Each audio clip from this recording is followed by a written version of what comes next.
নমস্কার বন্ধুরা, TikTok kitchen and ব্লগে আপনাদের সকলকে জানাই স্বাগত। আজকে আবার একটা নতুন রেসিপি নিয়ে চলে এসেছি। আজকের রেসিপি হলো সজনে পাতার ভর্তা। তা আপনারা পুরো ভিডিওটা দেখতে থাকুন, আশা করি ভালো লাগবে। তো বন্ধুরা দেখুন, গাছ থেকে একদম কচি কচি সজনে পাতা নিয়ে এসেছি। দেখুন ডালপালা শুদ্ধই নিয়ে এসেছি। তা শুধু এই পাতাগুলো নিয়ে নেব।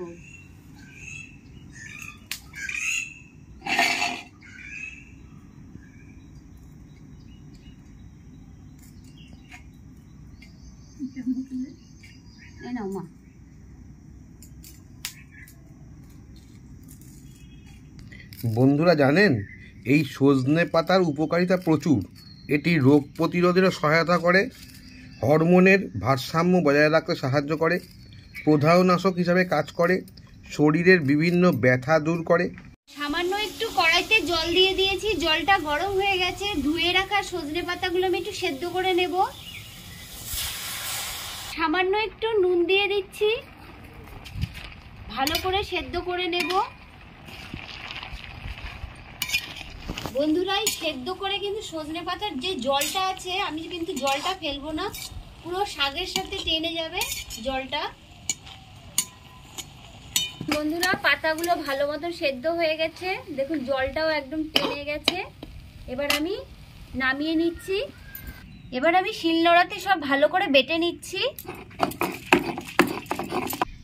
কাঁচা লঙ্কা আর রসুন বেটে নিচ্ছি। আমার সব বাটা হয়ে গেছে, এবার আমি তুলে নিচ্ছি। কড়াইয়ে তেল গরম হয়ে গেছে, কালো জিরে আর শুকনো লঙ্কা ফোড়ন দিয়ে দিচ্ছি। কুচিয়ে রাখা দুটো পেঁয়াজ দিয়ে দিচ্ছি, লাল করে একটু ভেজে নেব। পেঁয়াজটা লাল করে ভাজা হয়ে গেছে, বেটে রাখা সজনে পাতা দিয়ে দিচ্ছি। পেঁয়াজের সাথে ভালো করে মিশিয়ে নেব।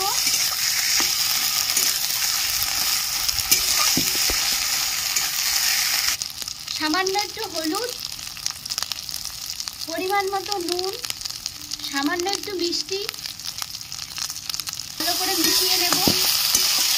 সজনে পাতার ভর্তা আমার হয়ে গেছে, এখন আমি নামিয়ে নিচ্ছি। তো বন্ধুরা, সজনে পাতার ভর্তাটা আমার রেডি।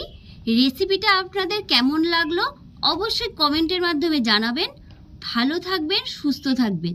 আজ এই বলেই শেষ করলাম।